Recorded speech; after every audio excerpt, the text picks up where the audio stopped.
존경하는 국민 여러분, 대한민국은 이제의 절체절명의 위기에 처해 있습니다. 이것은 온 국민들이 좌파들도 알고 우파들도 압니다. 대한민국이 북한의 연방제로 이제 넘어갈 수밖에 없는 이런 상태에 지금 왔는데,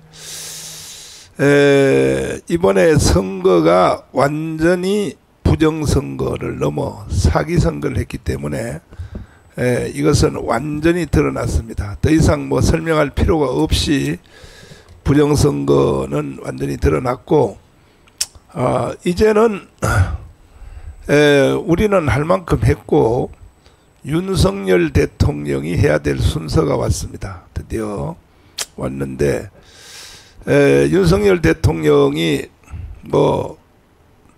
스스로 본인이 연설할 때, 대구 경북에 연설할 때에 웬만한 배심이 없으면 그 배심, 이 배심을 요때 써먹어야 되거든요. 그 윤석열 대통령의 유일한 장점인 배심, 그 배심을 이때 써먹어서 이승만, 박정희 같은 각오로 5.16, 4.19 혁명 정신으로 완전히 선거 전체를 다 무효화하고 3개월 안에 재선거를 선포한다. 이렇게 하지 아니하면 우리도 이제 강화문 운동이고 뭐고 다 취소하고 또 윤석열 대통령을 우리가 지지할 필요도 없습니다. 어차피 나라 망하는 걸 그건 지지해봤다 3년 후에 망하나 지금 망하나 망하는 건 똑같은 거니까, 그래서 우리는 그럼에도 불구하고 우리는 자신이 있습니다. 그래서 내일 부산에서 부정선거 규탄 대회를 오후에 1시에부터 부산에서 실시를 하고, 그 다음 날 목요일 날은 대구에서 야외입니다. 대구 야외에서 또 1시부터 규탄 대회를 하고 부정선거 규탄 대회를 하고, 그 다음 날 금요일 날은 대전역 광장에서 규탄 대회를 또 부정선거 규탄 대회를 해서 4.19, 5.16으로 우리는 밀고 가려고 합니다. 이거 외에는 방법이 없어요. 다른 방법이 있으면 한번 가져와 보세요. 저한테. 이거 왜 방법이 있는가. 그래서 1차적으로 이번 주에는 경부선에서 하고 다음 주는 호남선에서 하고 해서 반드시 우리는 이 대한민국을 포기할 수 없습니다. 우리는 북한에게 넘겨줄 수 없습니다. 그래서 근본 주간은 경부선을 타기 때문에 이번 토요일 날은 수도권, 서울, 경기, 인천 수도권에서만 총동원하여 토요일 날 국민대회를 동아면서점에서 또 시행할 것입니다. 자, 이제 정말 생명을 걸어야 될 때가 왔는데, 생명을 여러분 어떻게 거느냐, 일단 소개부터 하고요. 김학성 교수님 나오셨습니다. 예, 김학성입니다. 천불이 나요? 열불 나고 네. 천불 나는 네. 상황은 똑같습니다. 목사님 심정이. 전열한 목사님. 저는 심장이 뛰어야죠. 심장이 뛰어. 홍노영 박사님. 네. 어떻게 천불 나야 안 나? 우리 할아버지 어릴 때 가끔 천불이라는 말을 종종 썼는데, 네. 그때 이후에 이 노래를 통해 가지고 다시 생각이 나고, 네. 정말 이 대한민국에 사는 것 자체가 하루하루가 힘듭니다 지금. 그래서 일체 지금 뉴스 그런데 노출 안 되고, 안 그러면 이게 살아갈 수가 없을 것 같아요. 그러니까 자꾸 보면은 쌍판대기를 보면은 그러니까 그 거짓 아닙니까? 전부 거짓으로 점철된 이 나라의 정치 언론 그 보면은 정말로 이 나라에 살 그런 맛이 다 떨어지죠. 그러니까 죽기 살기로 이 나라를 회복을 위해서 국권 회복을 해야 되는 겁니다. 국권 회복을 위해서 우리가 이렇게 싸울 때까지 우리가 싸워보고 그렇게 하나님의 처분을 기다려야 되는 거죠. 자, 천불난다를 한번 다시 듣고 하는데 일단 원작을 먼저 듣고 그 다음에 어제 또 조나단 목사님이 이게 각색을 또 했는데 기가 막히게 했어요. 먼저는 원보를 먼저 듣고 자 들어보겠습니다. 천불납니다. 지금 하느냐 이걸 해결하기 위하여 이제 조나단 목사님이 새로 편집을 광화문 중심으로 했는데 이걸 해결할 사람은 우리밖에 없다. 자 다시 한번 조나단 목사님 편집한 거 해결책입니다. 광화문 외에는 희망이 없습니다. 이제 우리는 혁명으로 맞짱 떠야 됩니다. 더 이상 이제 물러날 데도 없습니다. 박정희 대통령이 혁명을 할 때에 그 박태준한테 한 말이 있습니다. 그 내가 오늘 보내준 그 영상, 이영환한테 보내준 영상 그거 다시 한번 들어봐 주세요. 이 혁명은 이런 정신으로 하는 거예요. 이 박정희가 5.16 혁명을 할 때에 요거 한번 들어봐 주세요. 이 아무나 혁명하는 게 아닙니다.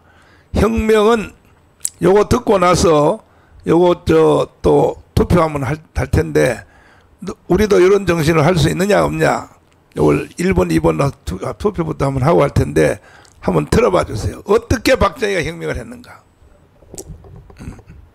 이른바 거사명단에서 육군본부에 근무하는 대령 박태준을 빼놓은 것이었다. 그러나 박태준은 거사의 계획을 바싹하게 알고 있었다. 5월 18일 저녁 박정희가 비서실장과 진배 없는 박태준을 불렀다. 한숨을 돌리긴 했으나 긴장과 피로가 범벅된 얼굴들이었다. 박정희가 박태준에게 의자를 권했다. 한 곱이 넘겼으니 우선 할 얘기가 있어. 박태준이 의자에 앉자 박정희가 담배를 물었다. 내가 왜 혁명동지 명단에서 자네 이름을 뺀 줄 아나? 박태준은 눈동자를 고정시켰다. 자네를 아끼고 믿기 때문이었어. 국가적인 이유와 개인적인 이유야. 국가적인 이유는 우리 계획이 중도의 실패로 돌아가면 자네라도 무사히 살아남아서 우리 육군을 제대로 이끌어 나갈 지도자가 되어야 한다는 것. 개인적인 이유는 혁명에 실패하여 내가 군사법정에서 사형 선고를 받고 형장의 이슬로 사라지게 되면 내 처자를 자네한테 부탁하려 했어. 박태준은 콧잔등이 시큰했다. 박정희가 연기 한 모금을 길게 불었다. 박정희는 5.18 군사혁명 세력을 위한 특별한 임무를 박태준에게 5.18이 아니고 5.16인데. 예, 5.16. 예. 자, 그거 다 들었어? 중간에 끊긴 것 같은데 목사님? 중간에 끊긴 것 같은데 얘들아 다시 한번 잘 찾아봐라. 자, 저 내용을 해설을 하면 박정희가 이제 5.16 군사혁명을 각오하고 모든 준비가 다 끝났다는 거예요. 예. 끝나는데 바로 전날, 예. 하루 전날 박태준을 불렀다는 거예요. 그렇습니다. 예. 박태준을 불렀는데 이 박태준을 불러서 하는 말이 이 5.16 혁명 그 동지 명단에서 박태준을 뺐다는 거예요. 예. 박태준을 왜 뺐느냐? 나는 이제 내일 혁명을 시작하면 성공하면 다행이지만 실패하면 나는 군사법정에 서서 사형을 당하는데 그러면 이후에 군대를 누가 이끌어가느냐? 네, 예. 그래서 자네 명단을 일부러 숨기려고 빼놨다는 거예요. 네, 네. 여기 혁명에 참여하지 않는 사람으로 그 후에 군대를 끌어가기 위한. 맞습니다. 예. 두 번째는 뭐냐? 참 자기 처자식을. 그렇습니다. 예. 유경수 여사와 박근혜하고 박지만 이 처자식을 내가 너한테 맡기기 위해서 이 박정희가 정신이 이렇단 말이에요. 그렇겠죠, 목사님. 네. 마지막 예컨대 일생일대에 네. 거사를 앞두고 네. 저런 이제 비장한 얘기를 그래도 저는 이 박태준 씨한테 저런 얘기를 개인적으로 할 수 있다는 게 또 박정희 대통령도 상당히 행복한 분이에요. 제1번에 신임하는 사람이 있다는 거죠. 그렇습니다. 예. 그래서 나중에 그 뭐 포철 이거 다 맡겼죠. 그렇습니다. 예, 예. 그러면 장로님은 내가 박태준처럼 여기서 우리 혁명 여기서 빼드릴까? 아니 뭐 그건 아니고요, 목사님. 살려드리기 위해 아니 지금은 함께 해야 됩니다. 함께 해야 돼? 예, 제가 뭐 함께 하면 죽는데. 아니 근데 미력하지만 네. 함께 힘을 합쳐서 이 운동을 해야 되는 것이지 네. 누굴 빼고 자시고 할 상황이 아닙니다, 목사님. 이미 드러나가지고 드러나기도 했지만은 빼고 자시고 할 상황이 나는 아닙니다. 처음부터 정강훈을 동의할 수 없어서 이렇게 하면 되니까 전준함 예. 명단 빼줄까? 박태준처럼 여기서 지금은 뺄 수도 없고요. 뺄수 없어.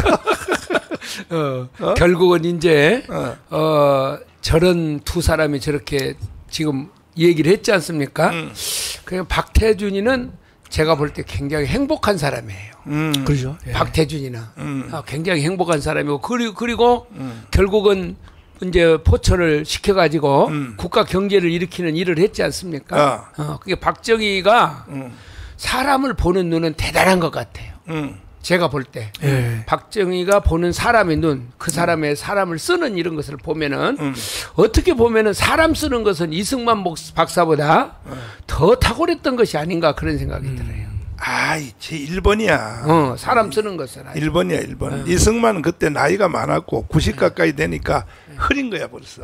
판단력이 흐린. 그러니까 이기분 같은 사람을 부통령으로 그렇게. 그래서 그 우리 저 윤석열 대통령도 저 박정희 대통령을 좀 연구를 하면 사람을 저런 사람을 써야지요. 그러니까 다 잘하는데 이 사람 보는 눈에 사람을 문제가 못 있어요. 써요. 사람을 못 써. 사람 못 써.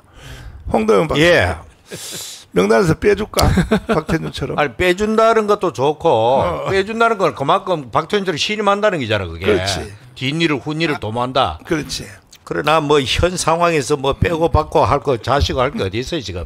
다 노출되고 다 드러나고 아주 유튜브를 통해서 그동안 떠드는 이야기가 다 증거로 남아 있는데 그러니까 우리는 이제는 뭐 내릴 수도 없고 그냥 가야 되는 겁니다 끝까지. 가야 돼. 끝까지 가다가 뭐 이게 명단을 뺄 수 없는 이유 중에 하나가 예. 이 저 5.16하고 이 광화운동은 좀 다른 점이 광화운동에서는요 정 목사님 빠지시면 다 전멸이요. 전멸이야?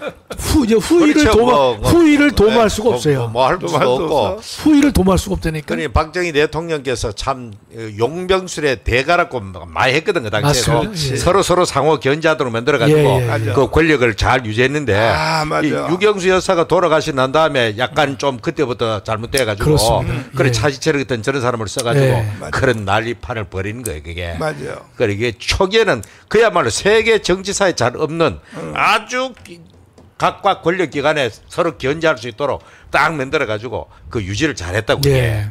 그래서 그리고 결과물을 만들어냈잖아. 그렇죠. 그 당시에 그 뭐 산업화와 아니 전두환 대통령도 사실 뭐 본인이 정권 잡는 건 어떻게 됐든 간에 아웅산에서 그 당시에 죽은 그 사람들은 우리나라 역사에 가장 뛰어난 인물로 그럼요. 그렇게 구성되어 있는 거예요 그게. 그런데 이 좌파 쪽에서는 그 소리는 한마디도 안 하잖아. 이 개새끼들이 5.18 노래만 부르고 앉았고. 그래 김재익 같은 그 당시에 죽은 사람은 그럼요. 우리나라 역사에 가장 뛰어난 경제수석이거든. 그렇습니다. 예. 그래 대통령이 그 당시 나는 경제 모른다. 네가 경제는 대통령이다. 정권을 다 맡겨가지고 네. 그뭐 11억 이후에 우리나라 경제 붕괴되는 거를 갖다가 짧은 시간에 다 극복하고 넘기는 그런 아주 뛰어난 그런 사람을 보고 사람을 쓰는 거는 전두환도 대단했다. 그렇게 볼 수 있습니다. 그래서 우리가 아시다시피 전두환 대통령 시절이 예.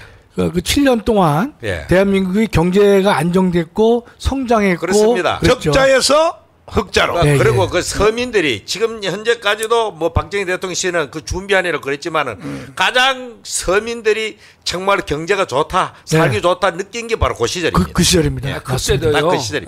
그 막 이렇게 뭐냐면 사회적으로 문제가 있는 사람들 다 잡아들이지 않았습니까? 삼천교육 때. 뭐 예를 들면은 제일 그때 좋아했던 것이 뭐냐면 깡패들. 이 기자들 잡아들인 거예요. 그렇습니다. 예, 예. 예?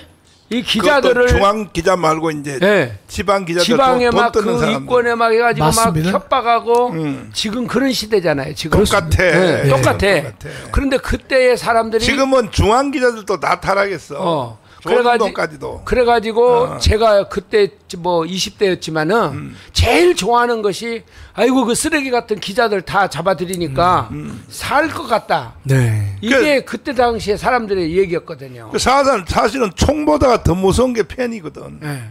사람 죽이는 게 깔짝깔짝깔짝 써버리면 그냥 사람 한 칸에 죽어버리잖아요. 응? 참 총보다 더 무섭죠 그게. 그렇습니다. 예. 우리 그 저 초등학교 다닐 때 그 교장 선생님이 가끔 담임 선생님이 아프면 못하면 교장 대리로 수업을 했거든요. 그분은 맨날 세 가지를 이야기했습니다. 세 가지 무서운 게 있는데 혀끝이 무섭고 칼끝이 무섭고 그 다음에는 붓끝이 무섭다. 그중에 제일 무서운 게 붓끝이다. 요즘 펜이거든 그게.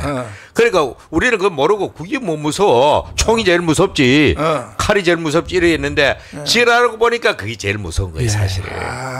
아주 그 교장 선생님이 우리에게 그런 교육을 많이 시키더라고요. 근데 그 무서운데 그것을 이 기자들이 지금도 우리가 보면 광화문에서 그렇게 토요일 날 떠들려고 그래도 기자들이 그 수백 명 수천 명 아닙니까? 그렇지. 네. 그런데 그 중에서 하나 올려서 누가 보도하는 사람이 없지 않습니까? 맞습니다. 이 거짓 언론들을 앞으로 혁명이 나가지고 다 청소해야 됩니다. 근데 그 어디 저기에서 보니까 김대중 대통령이 돼갖고요. 신문의 편집국장 이런 사람들을 45명을 이북에다 좀 초청해달라 그래가지고 평양을 데리고 왔잖아요. 평양으로 데리고 가가지고 거기서 뭔 짓이 일어나는지 우리가 상상이 안 되잖아요. 그때부터 언론이 다 무너졌어요. 완전히 무너져 버렸어요. 거기서요. 완전히 무너졌어요. 북한에 대해서 그 이제 비판하지 마라 그런 거겠죠. 예. 비판뿐이겠어. 그 다 그 저기 시바지 전술 다 썼겠지 또 뭐. 그래서 그 우리 김학생 교수님, 네. 이거 보면은 나는 김대중이를 생각해 보면요. 요새도 맨날 뭐 노무현이 김대중이 막 이렇게 하잖아요. 나는 그 프랑카드나 이런 걸 보면 천불이 나요. 제 마음에서. 예. 저 사람들이 국민 속에 뭘 심어주었을까. 그러면은 김대중이가 우리 젊은 시절에 보면 4대국 안전보장론 했는데 그렇습니다. 그거 했더라면 대한민국 어떻게 됐겠어요? 예비군 폐지하자고 그랬잖아요. 그렇습니다. 대중경제 했는데 지금 생각해보니까 그 대중경제가 사회주의 경제더라고요. 종속이론에 따른 것이죠. 예. 사회주의 경제야. 경부선 반대했지요. 주사파를 다 심어놨지요. 햇볕 정책 했지요. 다 반대야. 나는 김대중이가 한 것 중에서 한 가지도 잘한 것이 뭘까 생각을 해보면 왜 호남 사람들은 무한 공항 만든 거 있잖아. 호남 사람들은 왜 그렇게 김대중이를 뭘 잘했다고. 저도 목사님 김대중한테 속았어요. 속아서 제가 한번 저 김대중을 찍기도 했고 저는 이제 그 김대중이 대통령 됐을 텐데 이제 이 조선일보에요. 김대중 지지하는 학자들 모임에 제가 이름을 올렸다니까요. 그랬더니만 총장이 그 당시에 이제 햇병아리 교수니까 이제 총장이 이제 학장을 부른 거예요. 김학승 교수가 호남 사람이야? 그러니까 아니래. 그러면 부인이 호남이냐? 아니라는 거예요. 또 왜 거기에 이름을 올리느냐? 이제 호남 교수들이 몇 명 올라갔었어요. 그러니까 이제 그 학장이 재미나게 얘기를 하신 거예요. 그 생긴 게 김대중하고 비슷하지 않습니까? 넘어갔는데 제가 이제 세월이 길게 보니까 김대중한테 제가 넘어갔고 지금 보니까 목사님 만났기 때문에 더 그 김대중을 알게 됐지만 제가 이제 박정희를 다시 한번 책을 공부를 해보니까 이 김대중이가 이거 참 문제가 많은 인간이구나. 그 저는 남로당에 가입했던 것은요 이렇게 생각했어요. 설마 한때는 그럴 수 있었지만 대통령 후보가 된 사람이 그럴 수는 없지 않느냐. 그렇게 했었는데요. 조금 전에 우리 전준환 목사님 말씀하신 내용 있잖아요. 이제 4대국에 의해서 안보를 지킨다. 그다음에 그 대중경제론, 향토 예비군 폐지. 그게요. 1971년 대통령 선거 때 김대중이가 내세운 공약이에요. 맞습니다. 그게 71년도입니다. 이야. 그렇기 때문에 그때의 그 김대중의 공약을 들어보면요. 사람들이 귀에 솔깃해요. 대중경제라든지 향토 예비군 폐지하자. 그다음에 4대국 보장론. 그랬는데 그렇기 때문에 저는 유신헌법을 다시 보는 게요. 71년도에 김대중하고 붙어가지고 100만 몇 표로 겨우 이겼지 않습니까? 박정희 대통령은 어떤 생각을 했냐면 4년 뒤가 되면 이 정권이 야당으로 넘어갈 것이다. 그렇지. 그러면 대한민국은 망할 것이다. 그렇지. 라고 했기 때문에 72년 말에 유신헌법을 만들게 됐더라고요. 그것도 잘한 거야. 저는 그래서 제가 유신헌법은 엄청나게 비판했거든요. 그랬는데 이런 거예요. 유신헌법 자체는 헌법적으로 문제가 있어요. 그러나 유신헌법 자체를 만들게 된 동기를 정치적으로 역사적으로 판단해 보니까 제가 비난의 강도를요 10개에서 4개로 줄였습니다. 왜냐하면 다 찬성이야. 그게 그 당시 정말로 71년도에 김대중이 그런 말을 했는데 75년도에서 정권이 넘어갔으면요 대한민국은 경제 성장도 없는 것이고 더군다나 김대중이가 근데 북한하고의 관계가 깊었잖아요. 끝난 거야. 그렇으면 대한민국도 돌리기가 어려웠을 것이고 그리고 대한민국은 망조가 들었을 것이다. 박정희도 또 사형당했어. 아 그럴 수가 있죠, 목사님. 그렇죠. 제가 김대중이를 처음 본 것이요. 10대 때 예. 대전역 광장에서 그 마지막 내일 투표하는데 오늘 와서 유세를 했어요. 제가 그 자리에 가서 아멘 했겠지 뭐. 처음으로 갔거든요. 야 말을 하는데요. 그런데 진짜 사람이 혼을 뺄 정도로 말을 잘하더라고요. 말을 잘하죠. 예. 말을. 예. 근데 지금 보니까 김대중은 완전히 선동가예요. 아, 선동가. 맞습니다. 그리고 내가 두 번째로 직접 대면해가지고 동교동에 가서 같이 이야기를 한 4시간 해봤거든요. 사람 혼을 빼버려요. 말을 하면은. 네.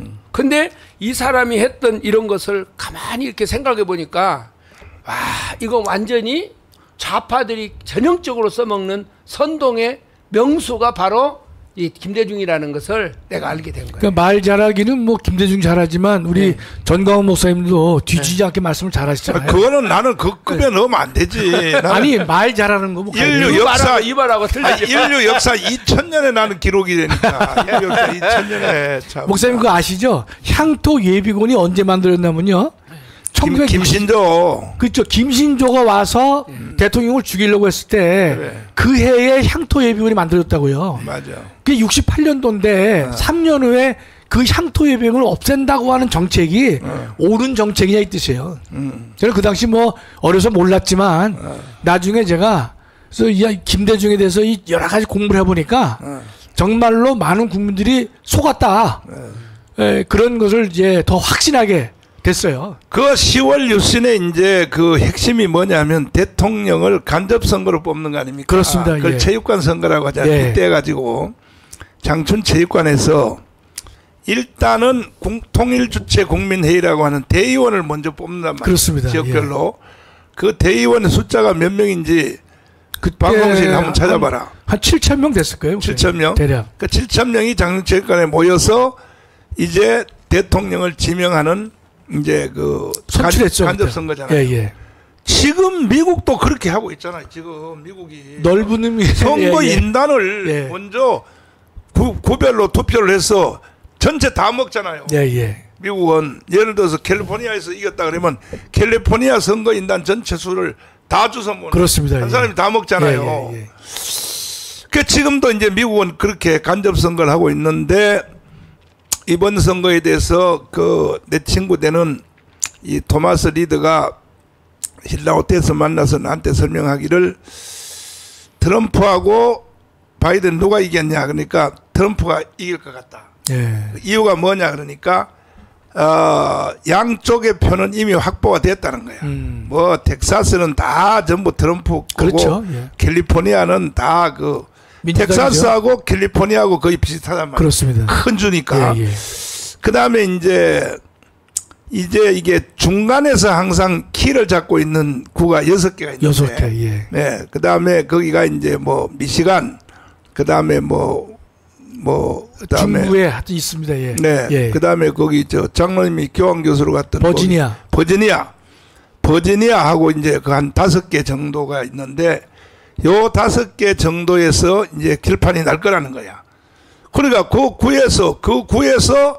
주에서 선거에서 이기면 한 표도 못 가지고 전체가 다 싹쓸이 가지고 가는 거예요. 그렇죠. 선거인단을. 예, 그렇습니다. 맞죠? 예. 그래서 이제 그 선거인단이 다 합해진 뒤에 나중에 이제 대통령 그거는 이제 거의 뭐 지명적 거의 형식적이죠. 형식적. 예.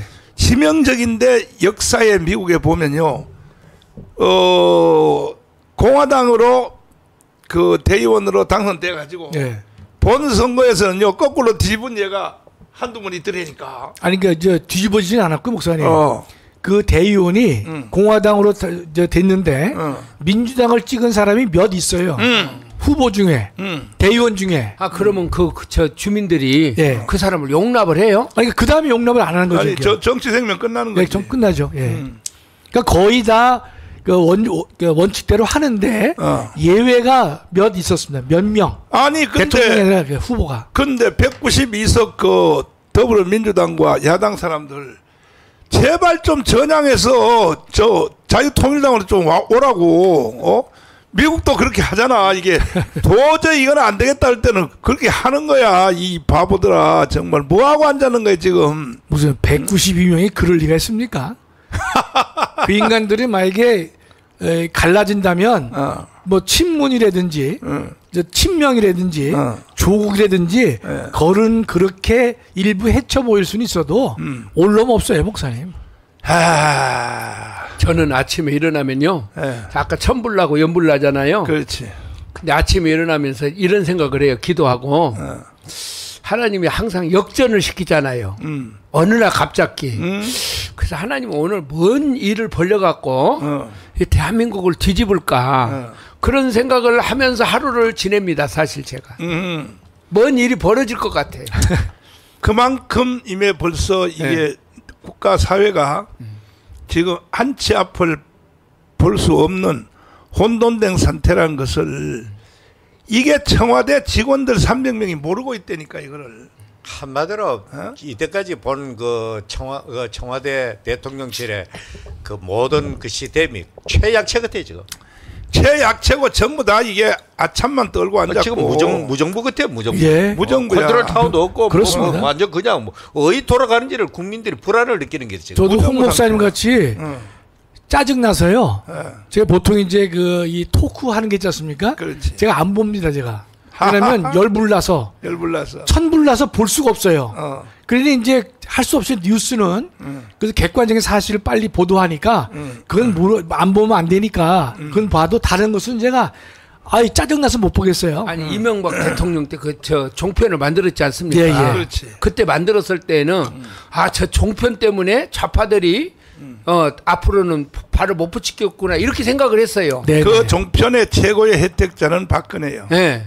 종편 때문에 박근혜가 당선된 네. 거야. 근데 어느 날 보니까 지상파를 비롯해서 종편까지 이제 다 좌파로 넘어가 버리더라고요. 예. 그렇지. 그 진해가 이제 이번에 이기다 보니까 지난번에도 이기고 이번에 이기다 보니까 와서 그 패널들이 억지 주장을 할 때 그걸 듣고 앉아 있는다는 자체가 너무 짜증 나더라고요 보니까요. 그래서요 목사님 이 사실은 이제 호남이 변하면은 대한민국이 변한다 제가 늘 이야기를 했지 않습니까? 그렇지. 호남만 변하면은 대한민국이 변한다. 그래서 그 어제도 이제 우리 호남 지역에 있는 목사님들이나 이런 분들이 같이 사모님들이랑 같이 모여갖고 이 호남을 김대중 여기에서 구해내야 된다는 거죠. 근데 이렇게 이론적으로 이것을 좀 유튜브에서 이렇게 좀 해줬으면 좋겠다. 호남에 대해서만 집중적으로. 그래서 내가 정광훈 목사님한테 그걸 말씀드렸다. 그래서 호남을 구해내자. 그러면서 이제 하는 말이 무슨 말이냐면은 수도권에 살고 있는 호남 사람들이 고향을 살려야 된다는 거예요. 여기서. 그 고향을 살려야 되는데 그러면은 유대인들도 미국에 있는 교포들이 저 유대인을 살리지 않습니까? 이스라엘을. 네. 예? 그런 것처럼 우리가 이런 것들을 준비해 가지고 호남에 있는 사람들이 뭉쳐서 고대 호남 항우회가 제일 잘 뭉친다고 하니까 뭉쳐가지고 우리가 우리 고향을 위해서 기도하자. 목사님 나보러 좀 앞장을 서주십시오. 그래서 내가 정광훈 목사님한테 그 보고 드렸다. 얼마든지 하라고 그런다. 그래서 불언간에 우리가 한번 기도회를 모여가지고 하여튼 어떻게 쓰든지 서울에 있는 호남 사람들이 뭉쳐서 고향을 살려내야 돼요. 자, 기도회 하기 전에 예. 일단은 그 전주남한테 예. 앞으로 전주남은 이런 방송에 오지 말고 예. 단독으로 예.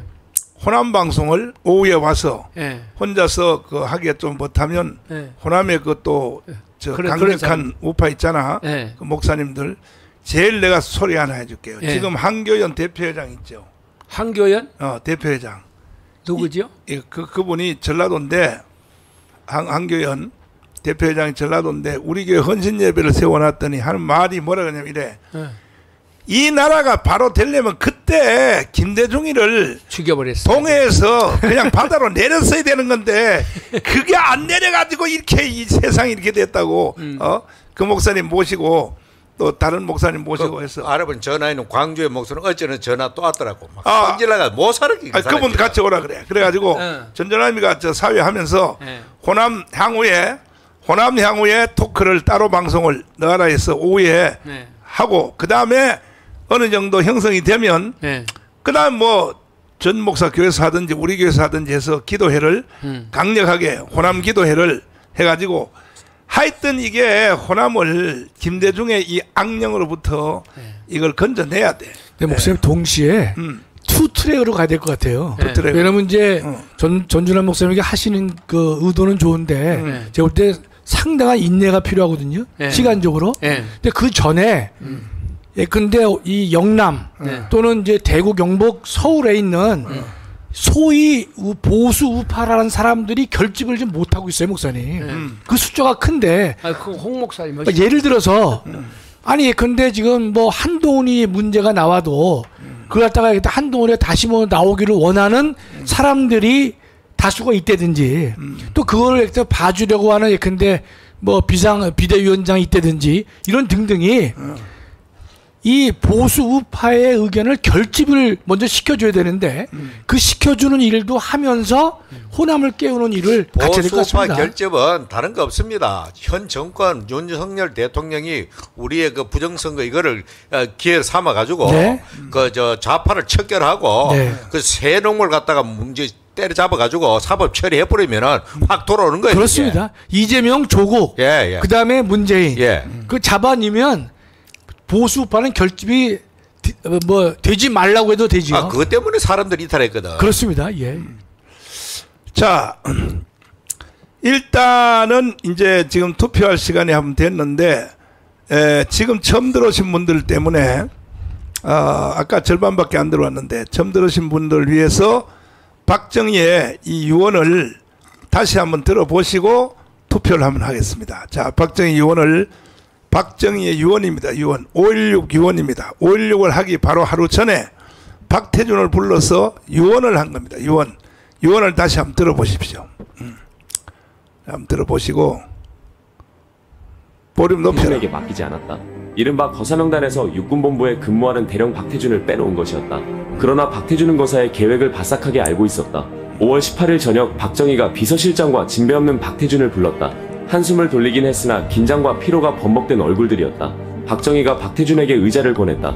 한 곱이 넘겼으니 우선 할 얘기가 있어. 박태준이 의자에 앉자 박정희가 담배를 물었다. 내가 왜 혁명동지 명단에서 자네 이름을 뺀 줄 아나? 박태준은 눈동자를 고정시켰다. 자네를 아끼고 믿기 때문이었어. 국가적인 이유와 개인적인 이유야. 국가적인 이유는 우리 계획이 중도의 실패로 돌아가면 자네라도 무사히 살아남아서 우리 육군을 제대로 이끌어 나갈 지도자가 되어야 한다는 것. 개인적인 이유는 혁명에 실패하여 내가 군사법정에서 사형 선고를 받고 형장의 이슬로 사라지게 되면 내 처자를 자네한테 부탁하려 했어. 박태준은 콧잔등이 시큰했다. 박정희가 연기 한 모금을 길게 불었다. 자, 혁명은 바로 이런 정신으로 혁명을 하는 겁니다. 투표하겠습니다. 바로 시청자 여러분들한테 나는 박정희 같이 형장의 이슬로 사라져도 좋다. 혁명을 하다가 실패했을 때 나는 형장의 이슬로 사라져도 좋다. 이것은 1번입니다. 1번이고 아니다.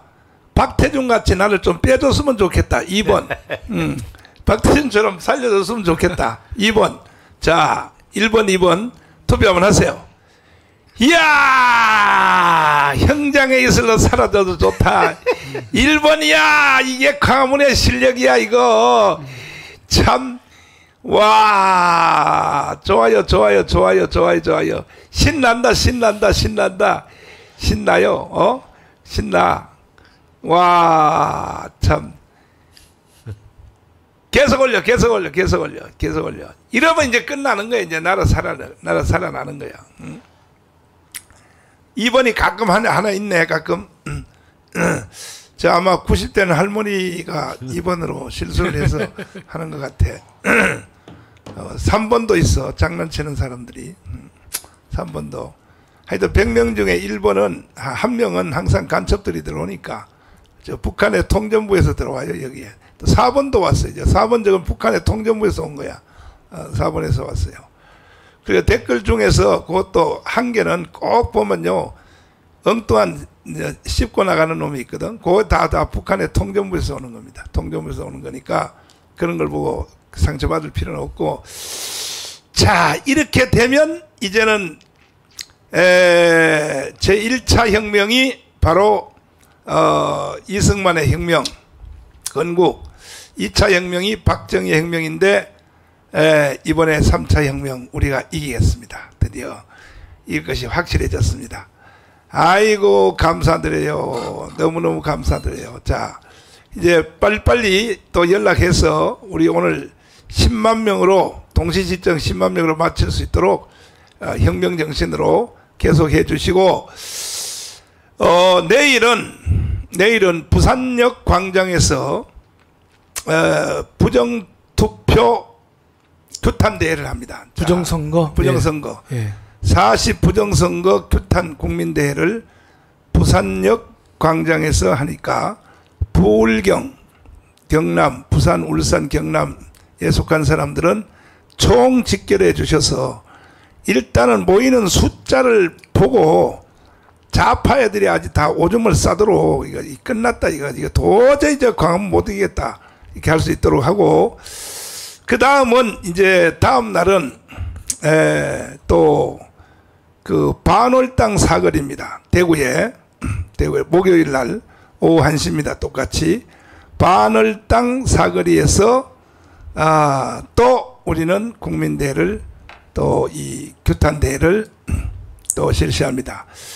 그리고 금요일 날은 대전역 광장입니다. 대전역 광장. 대전역 광장에서 또 우리는 충청권, 충청남북도, 충청권 세종 해서 다 모여서 부정선거 규탄 대회를 이제 실시를 합니다. 이렇게 하여 경부선을 이제 우리가 탈락을 하고, 그 다음 주는 이제 호남선을 또 타서 반드시 이제 혁명 정신으로 맞짱 뜨지 않으면 4.19, 5.16으로 맞짱 뜨지 않으면 이제 안 되는 겁니다. 대통령님께 제가 또 감히 외람되지만 말씀을 드리겠습니다. 우리 광화문 세력은 5년 동안 비가 오나 눈이 오나 바람이 부나 오직 이 나라를 위하여 대한민국을 북한의 연방제로 넘길 수 없기 때문에 우리는 투쟁했고, 또 제가 총사령관을 맡아서 저는 이 운동하다가 3번 동안 감옥을 갔다가 왔습니다. 감옥을 갔다 왔는데 지금 모든 화살이 저한테로 집중되어 있습니다. 뭐 좌파 단체 3군데서 회의를 했는데 정광훈을 제거하지 아니하면 자기들의 목적지를 달성할 수 없다 해서 그렇게 결론이 났다고 합니다. 그래요. 나를 제거하십시오. 나는 갈 곳이 있습니다. 하늘나라가 준비되어 있어요. 나는 가면 그만이에요. 그러나 조국 대한민국 때문에 나는 갈 수는 없습니다. 대통령님, 이렇게 우리가 완벽하게 이 부정선거를 다 밝혀드렸고, 또 이제 대통령을 지지 세력을 우리는 만들기 위해서 부산에서부터 내일부터 이런 대회를 해서 6월 6일 날 우리는 D-Day를 잡고 완전히 5.16 군사혁명을 완수하는, 완결 짓는 이러한 우리는 계획을 가지고 진행을 할 것입니다.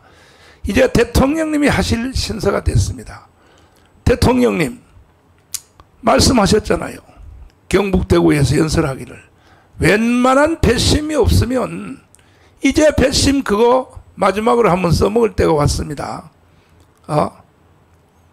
써먹을 때가 왔습니다. 그래서 이렇게 생각하십시오. 절대 기죽지 마시고 윤석열 대통령을 찍었던 48% 있죠.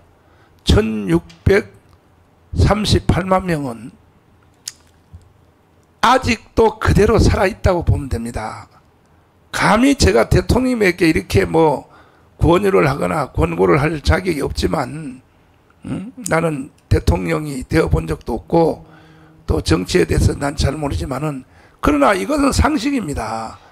대통령님을 좋아가지고 찍었던 사람들이 지금 현재 지지율이 28%, 24% 내려갔다고 해서 그분들이 대통령을 버린 것은 아닙니다. 김건희 여사님 잘 들으세요. 절대로 버렸다고 생각하시면 안 됩니다. 한 가지는 뭐냐, 인사하는데 실망을 해서 경북 대구부터 15%가 빠진 거예요. 인사 때문에 그래요. 그것도 더 아주 리얼하게 말씀을 드리면 이겁니다. 대통령은 가문이 만들어 놨더니 지들끼리 다 해먹네. 장제원, 권성동, 김기현 지들끼리 다 해먹네. 그래서 지지율이 빠져서 28% 내려간 것입니다. 인사입니다. 결국 인사. 인사에 키가 있습니다. 대통령님 잘 들어주시고, 대통령님이 이 말을 어떻게 또 직접 듣겠어요? 수석들 뭐합니까? 비서관들 300명 뭐합니까? 이런 정말로 시대를 분수령을 가르는 이러한 방송 내용을 스케치해서 대통령께 보고를 해야 될 거 아니야. 이 머저리 같은 놈들아, 청와대 비서관들, 야 이 머저리들아, 그동안 2년 동안 실패해봤으면 됐지. 나머지 3년을 또 말아먹으려고 그래? 응? 또 말아먹으려고 그랬냐고 또. 대통령님은 검찰총장 하시다가 갑자기 대통령 됐으니까 당연히 정치에 대해서는 잘 몰랐을 것으로 생각됩니다. 그러나 2년 경험해봤잖아요. 아, 이거 인간들에게 속으면 안 되겠구나. 이제는 정신을 바짝 차려야 됩니다. 안 되겠구나 이거든. 그래서 인사검증을 하실 때 거기에 무슨 인사검증팀 뭐 법무부에 대도 안 와요. 그 인간들이. 사람 볼 눈이 있습니까? 그 사람들이. 그래서 이 자유통일 정신, 이제 나머지 3년은 할 일은 이거 하나밖에 없어요. 여기서 뭐 더 잘 살아봤자 뭐합니까? 그 다들 정치가들이 다 사기치는 거죠. 그거 다. 정치가들의 사기에 넘어가면 되겠습니까? 그게. 아니, 대한민국이 여기서 세계 6위권인데 이만큼 살면 됐지. 앞으로 더 잘 살아요. 그리고, 제가 대통령님 앞에 문자 한마디를 쓰자면, 아니, 세계적인 학자들이 조지 프리드먼 박사, 엘빈 토플러, 하버드대학교 경제학 교수 로버트 베로, 골드만삭스, 해외 미래학자들이 한결같이 말하지 않습니까? 대한민국이 한국의 체제로 통일되면 한국에 있는 자본과 기술, 30대 재벌, 그리고 북한에 있는 노동력과 광산자원, 우라늄, 히토류, 이것이 합쳐지면 인류 역사상 아이비리그 경제학 교과서를 새로 바꿔야 된다고 하지 않습니까? 청와대 비서관님들 이거 리포트해서 좀 대통령께 보고 좀 해라고요. 어떻게 바깥에서 보는 말이야. 이 정강훈 목사만도 못해. 그러니까 이제 남은 3년 동안 통일이요. 통일 외에는 의미가 없는 거예요. 통일하면요 세계적 지도자로 딱 떠오릅니다. 세계적 지도자로. 윤석열 대통령께서. 이렇게 되면 경제학 교과서를 새로 바꿔야 되고, 그중에 조지 프리드먼 박사는 뭐라고 말합니까? 만약에 대한민국의 헌법 체제로 북한을 통일하게 되면 2050년도에 가면은 우리나라 GNP가 개인당 국민소득이 40만 불을 넘어가서 40만 불. 인류 역사상 에덴 동산 이후로 이런 적이 없다는 거죠. 그렇게 됐을 때 조지 프리먼 박사가 그때 말하기를 뭐라고 말하니까, 그때 내 나이가 92살인데 내가 한국이 통일이 됐을 때 내가 현장에 가서 내가 한번 보리라. 세계 질서가 바뀐다는 거죠. 그때에 과거에 있었던 우리 고토, 우리 대한민국의 땅인 지금 심양입니다. 동북 삼성, 흑룡강, 요령성, 길림성, 동북 삼성이 과연 어느 나라의 땅이 되겠느냐? 나는 이걸 흥미롭게 한국에 가서 지켜보겠다. 이게 조지 프리드먼 박사의 지금 현재 주장이에요. 반드시 옛날의 고토인 심양, 지금 심양입니다. 심양. 그 다음에 흑룡강, 요령성, 그 3개 성은 옛날에 다 고구려 땅입니다. 그것을 통일된 한국은 다시 찾으려고 덤빌 것이다. 덤빌 것이다가 아니라 100% 찾을 수 있어요. 왜? 이유처럼 하면 돼요. 그 성별로 전부 다 나눈 뒤에 나중에 뭐 우크라이나 보세요. 지금 저 헝가리, 폴란드, 또 오스트리아 보세요. 다 러시아 연방으로 돼 있는데 지금 전부 다 유럽권으로 넘어왔지 않습니까? 그런 식으로 하면 동북 삼성은요, 우리하고 공동국가로 하면 돼요. 내가 처음 연변에 갔을 때는요, 55%였어요.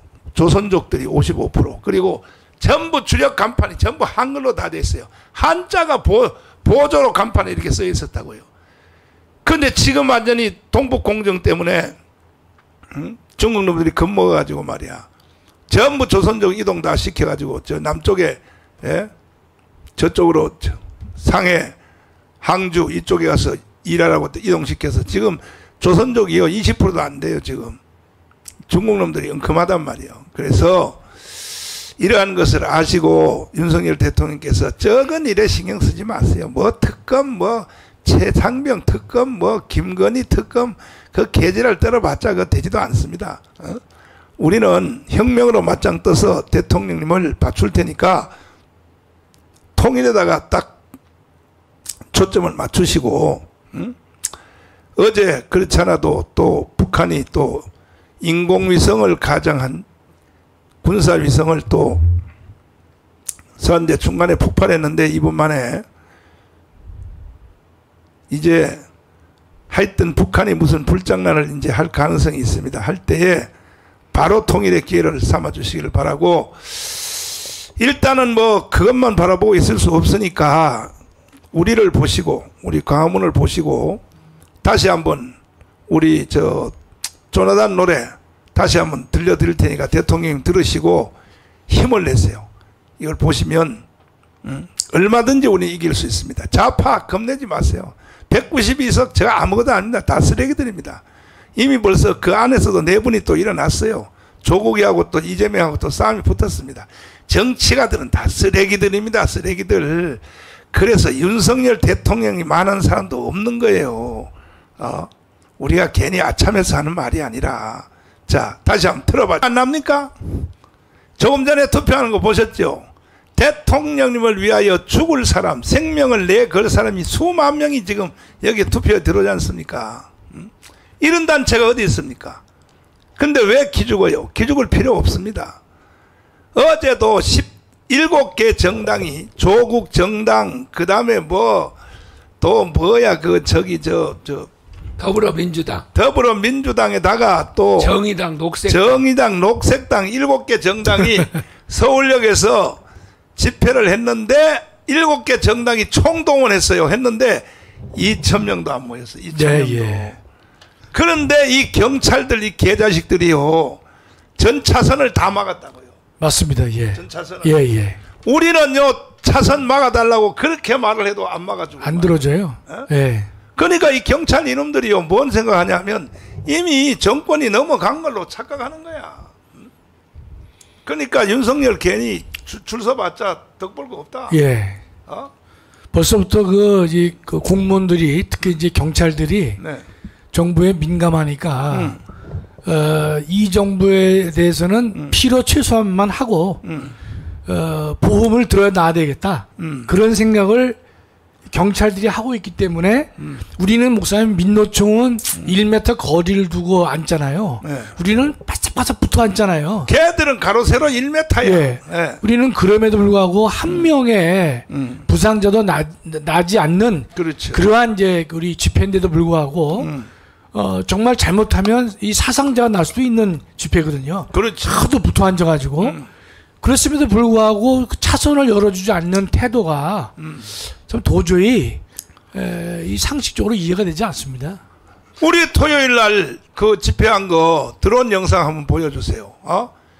비교가 안 돼요. 서울역에 그 7개 정당이 총 직결 다 했다고. 거기 당원들이 뭐 2천만이면 뭐해. 안 한다는 거 다 아는 거야 벌써. 좌파를 찍었던 사람들도 다 아는 거야.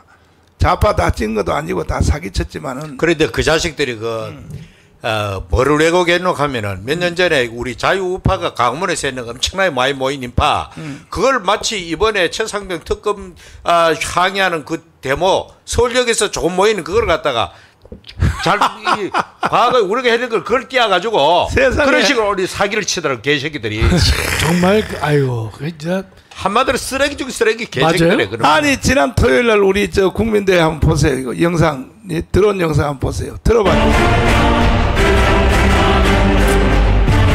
저 우리는 막 몸과 몸이 닿아가지고. 그렇습니다. 네? 그리고 저쪽에 인도 쪽에 있는 거 보세요. 저기 오른쪽에 오른쪽에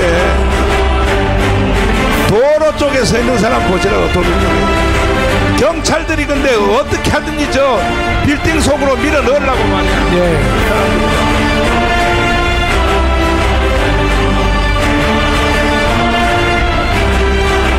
저게 두 칸만 목사님 옆으로 틀어줘도 그렇지. 두 칸만 해도 좋거든요. 맞아요.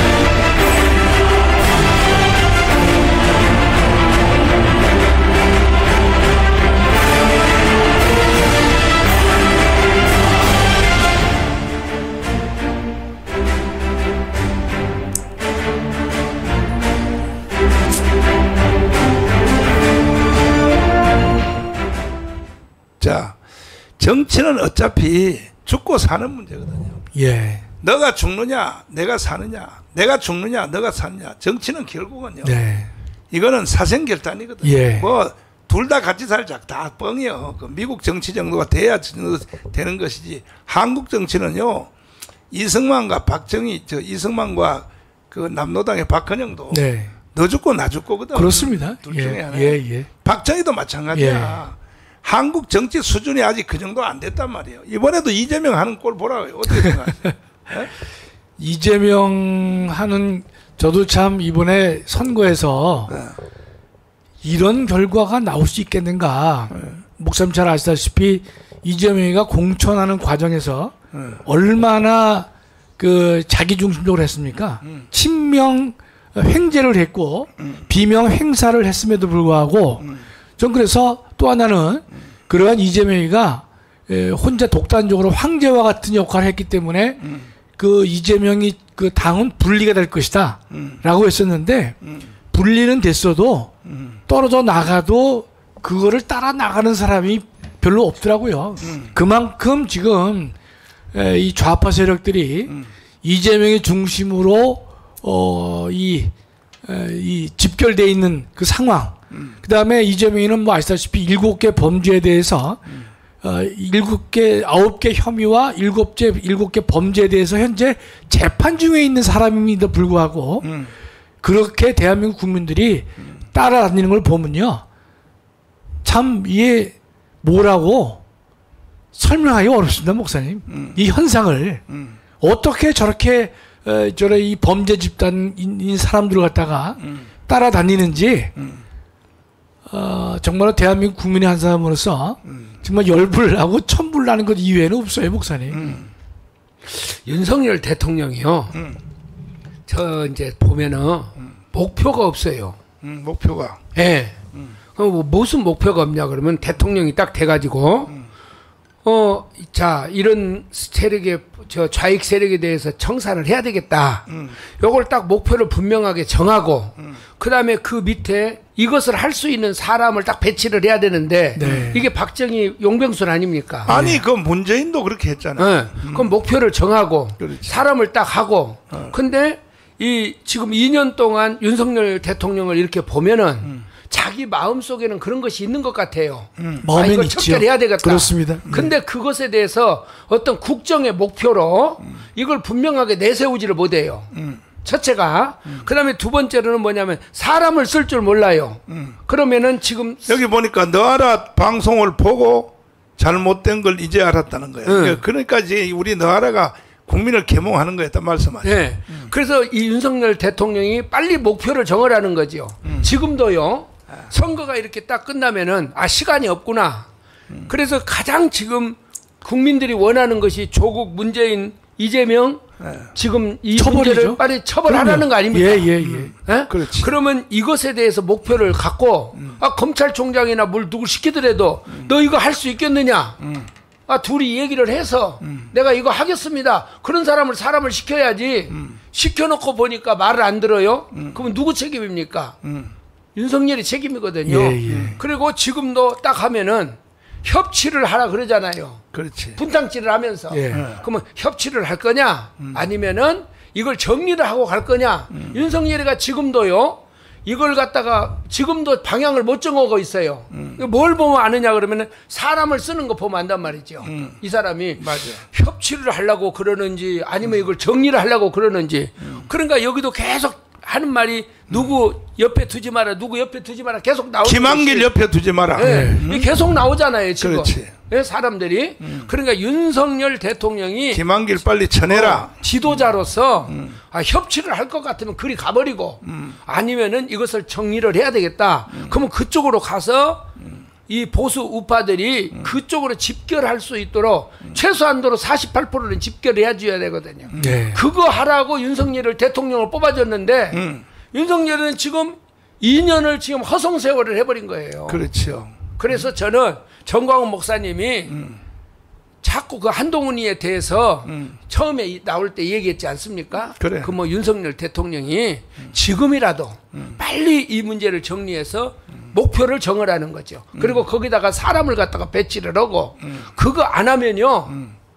저 윤석열 때는 끝이 안 좋습니다. 그리고 목사 좋은 말씀이신데 지금 USB 사건이 터졌잖아요. 그렇지. 구체화됐잖아요. 그럼 바로 문재인을 배상해가지고 싸워야 될 거 아닙니까 저게요. 법이고 뭐고 필요 없어. 그리고 오늘 지금 선거관리위원회 고발한다고 그랬잖아요. 그렇지. 그러면 윤석열 대통령이 딱 불러서 이거 빨리 조사해봐라.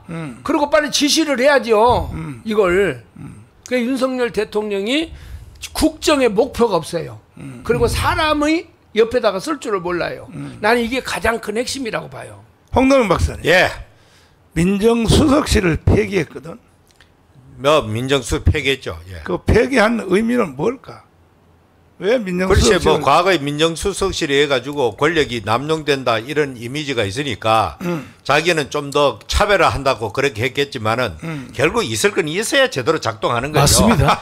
사실상 그 문재인 같은 사람이 아까 박정희 이승만이 자기 이념에 충실했고 문재인은 충실한 거예요. 그쪽에 좀 화끈하게 하자마자 그 위원회 조직해가지고 혁명하듯이 다 조직잖아요. 그게. 그럼요. 자유파를 갖다 완전히 괴멸시키잖아요. 그 사람들이. 그런데 이 사람은 그 잡아가지고 그 잘못된 것을 시정하라고 우리 자유파가 참 여러 가지로 윤석열이 감정 안 좋은 사람 많았잖아요. 박근혜 탄핵 과정에. 그렇지. 그럼에도 불구하고 이 광화문에서 뛰어 올려가지고 할 수 없다. 저 사람 아니고는 안 되겠다. 눈치껏 감고 그래도 한번 기대해보자. 이래가지고 밀어줬는데 역시나 되어보는 거예요 이게. 그러니까 지금 이제 실망한 대다수 정통 보수파가 떠난 거예요. 정통 보수파가. 기가 막혀. 그러니까 이걸 지금이라도 회복하려고 하면 빨리 그 원래 돌아가야 돼요. 원래 자기를 밀어주고 지지해주고 이렇게 성원해준 그 사람들의 마음을 얻어야 이 회복되는 거지. 어디 좌파들한테 마음을 얻으려고 합니까 그게. 중도도 안 되고요. 그렇습니다. 자기를 밀어준 48%의 그 사람들의 마음을 좀 시원하게 하라 이 말입니다. 그거부터. 그러면 지금이라도 돌아와요. 그럼요. 오고, 야, 나 지금 현재 뭐 이렇게 문재인의 아들, 딸 여러 가지 문제가 막 터지잖아요. 예. 뭐 한두 가지 앞으로 들시려면요. 네. 상상할 수 있는 일이 많이 벌어지다 그렇죠. 봅니다. 그렇지. 모조리 그냥 때려잡아가지고 법정 최고위로 다 쳐야 되는 거죠. 다. 그러니까 저희가 이 문재인한테 배울 게 있어요, 목사님. 네. 그 인간이 적폐청산한 거, 맞아. 그 방법을 그대로 우리가 그렇죠. 해야 되는 거예요. 그렇게 신적배 맞아. 청산하는 게 그럼요. 신적배 청산. 맞아. 원정 회복이에요, 원정 회복. 그래봐야. 문재인은요. 예. 한번 떨어졌잖아요. 예. 그러면서 4년 동안 일을 갈면서 준비했어요. 일을 가르치- 그렇죠. 일을 근데 윤석열이는 준비를 안 한 거예요. 대통령이 되면서. 아무런 준비가 없이 어느 날 갑자기 대통령이 되니까 사람이 검찰에서 일했던 사람밖에 없잖아요. 네. 그러니까 이런 문제에 대해서 윤석열 대통령이 분명히 목표를 정하고 사람을 쓰고 저 사람들은요. 이재명이나 조국이나 윤석열 이 사람들은 문재인이나 이 사람들은 어떻게 해서든 자기 리더자를 내세워요. 아니 그렇게 범죄자인 조국을 내세워서 조국 혁신당 그러잖아요. 예. 이재명이를 내세워. 근데 국민의힘에서 윤석열을 내세웁니까? 안 내세우잖아요. 예. 그러니까 윤석열은 지금 보니까요. 국민의힘에서도 지금 공중에 떠버렸어. 맞아요? 공중에 떠 있는 사람이야. 혼자 있어요, 혼자. 혼자. 예. 그렇게 하면은 윤석열을 지지했던 보수 우파 세력들을 모아야 될 거 아닙니까? 그렇습니다. 그렇지. 예. 근데 왜 그것을 모으지 않고 이리 갔다 저리 갔다 협치를 할까 무엇을 할까 그러면서 왜 본연의 보수 사람들이 원했던 것을 하지 않느냐 그 네. 말이에요. 제가 얘기하는 거죠. 아니 그 제일 핵심이 문재인을 저건 법이고 뭐 필요 없어. 바로 현장 체포를 해야 돼. 왜? USB 사건 아니 USB 사건을 이걸 김정은이한테 넘겼는데 이거는 간첩이거든요. 완전 간첩. 저거는 아니 삼국 국가 비밀을 갖다가 자기 국민들에게 그 공개해도 그걸 다 처벌 대상이잖아요. 그렇지. 그런데 주적이한테 넘겨줬는데 이거 그 뭐 알면서도 가만히 있다. 그러니까 말이죠. 나라가 도대체 어찌 된 겁니까 이게 도대체가 이게. 이거 사실 이 과정을 다시 때가 말씀드리면 여기 너라 시청자들은 잘 알지만 다시 한 말씀을 드리면 내가 3번 구속됐잖아요. 됐는데 판사님이 나한테 물어요. 다른 죄 뭐 그게 그 뭐 76가지인데 그 모든 내란 선동 혐의, 집시법 위반, 선거법 위반, 명예훼손 뭐 경주 사건, 그다음에 뭐 구리에서 발언한 거, 그다음에 또 뭐 왜 황교안을 편들었느냐, 또 뭐 강화문에서 발언한 거, 하여튼 사건이요 76개, 76개인데 제일 핵심이 뭐냐면 현역 대통령을 왜 간첩이라고 했느냐, 이게 이제 제일 큰 거야, 큰 죄.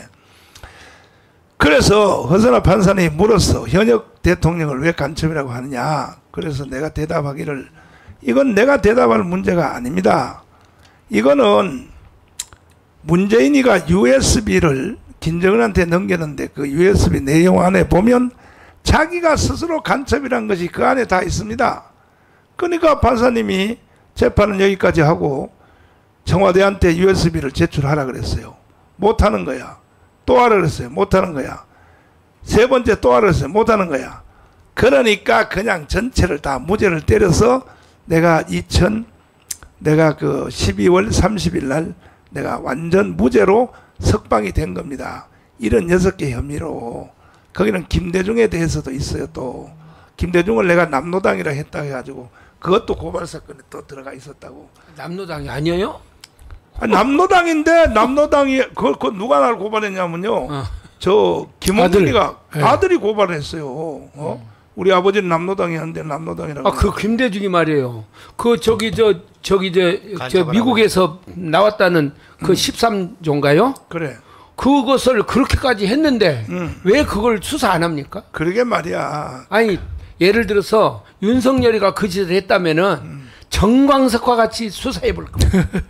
그래서 내가 나온 뒤에 이 USB가 과연 어디 있느냐 하고 국가기록보존소한테 소장한테 질의를 했어요. 우리 구조화 변호사님이 했더니 거기는 들어온 적이 없다는 거야.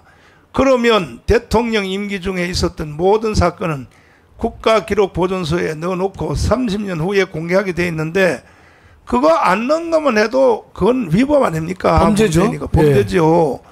그런데 그러면 어디 있느냐? 그랬더니 보니까 이인영 통일부 장관 거기서 각 부처에서부터 다 수집해가지고 원자력 발전소 설계도 뭐 다 해서 만들어서 그걸 이제 넘겨줬다. 그래서 지금 통일부가 바뀌었으니까, 우리 문재인 정부로 바뀌었으니까 우리 통일부 장관한테 질의를 했어요. 그렇죠. 예, USB 내용을 공개하라. 예. 그랬더니 국가 기밀 사항이 너무 심각하므로 공개할 수 없다. 네. 이래서 우리가 행정소송을 했거든요. 예. 구조화 변호사님이 행정소송을 했더니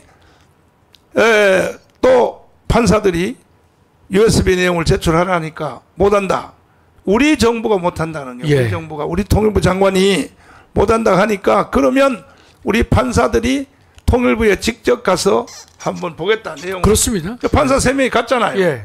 가서 그 내용을 다 봤다고. 다 열람했죠. 예, 판사들이. 보고 와서 어제 지난 며칠 전에 판정을 내렸어요. 예. 뭐라고 냈냐? 이거는 너무 국가 기밀 사항이 심각한 것이 맞다 예. 이거야. 예. 그래서 공개를 못하는 것이 맞다고 판정을 내렸어요. 예. 그러면 아니 일반 국민들이 알아서 안 될 내용을 김정은이한테 넘기면 돼요?